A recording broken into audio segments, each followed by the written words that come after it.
L'incarnation est la réponse à tous nos besoins. Ce passage de l'Écriture, Hébreux 2, 5, 11, est une déclaration condensée qui va au cœur même de ce besoin. Il nous ramène à l'infini merveille, au mystère de l'incarnation. Si nous pouvions saisir la signification de l'incarnation, Dieu manifesté dans la chair, nous aurions une réponse à toutes nos questions et notre besoin sous ces diverses formes serait satisfait. Remarquons ces deux noms du chapitre 2 des Hébreux. En effet, ce n'est pas à des anges que Dieu a soumis le monde à venir dont nous parlons, Hébreux 2, 5. Et, car assurément, ce n'est pas à des anges qu'il vient en aide, mais c'est à la postérité d'Abraham, où il ne prend pas les anges, mais il prend la semence d'Abraham. Hébreux 2, 16.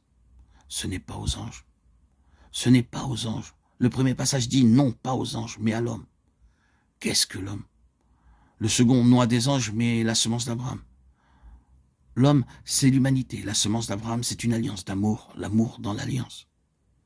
Si vous regardez en marge de votre Bible, vous trouverez probablement une référence vous ramenant à l'Ancien Testament au sujet de la semence, la postérité d'Abraham. 2 Chroniques 27, Ésaïe 41, 8. Et vous remarquerez que le contexte immédiat, c'est Abraham, l'ami de Dieu. Et la semence d'Abraham, l'ami de Dieu, l'alliance d'amour de Dieu. Le merveilleux mystère de l'incarnation tend vers la direction de l'homme, de l'humanité, dans le sens de l'homme introduit dans l'alliance d'amour de Dieu. Ici, l'aboutissement, la grandiose apogée de tout ce passage, c'est nous voyons Jésus.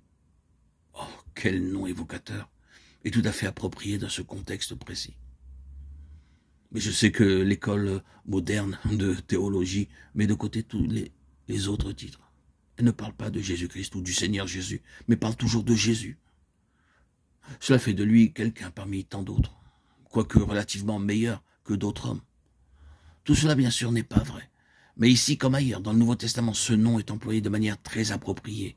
Nous voyons Jésus couronné de gloire et d'honneur. Jésus est le nom de celui qui s'est vidé lui-même, de celui qui est devenu homme, qui a pris notre humanité, un corps comme notre corps, une âme comme notre âme.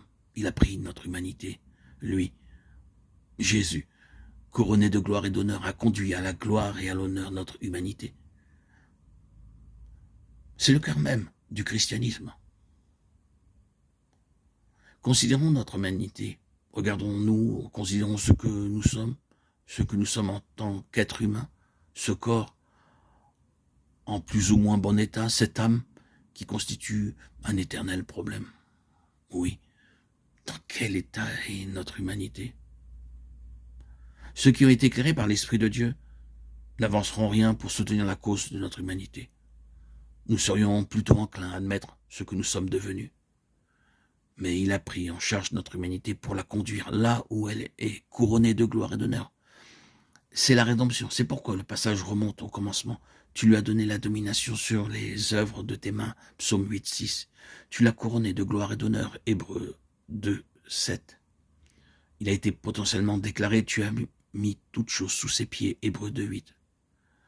Ce fut le dessein créationnel pour l'homme. Mais celui-ci a échoué et failli par rapport à ce dessein. Et l'humanité est devenue ce que nous savons.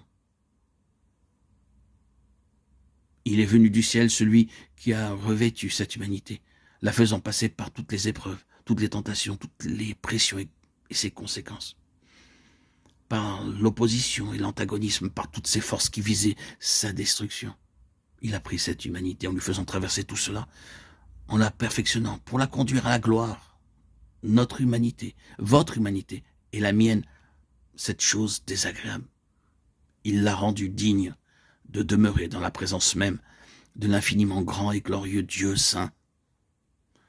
Ce fut certainement cela qu'il avait désiré. Il voulait conduire à la gloire beaucoup de fils. Hébreux 2, 10.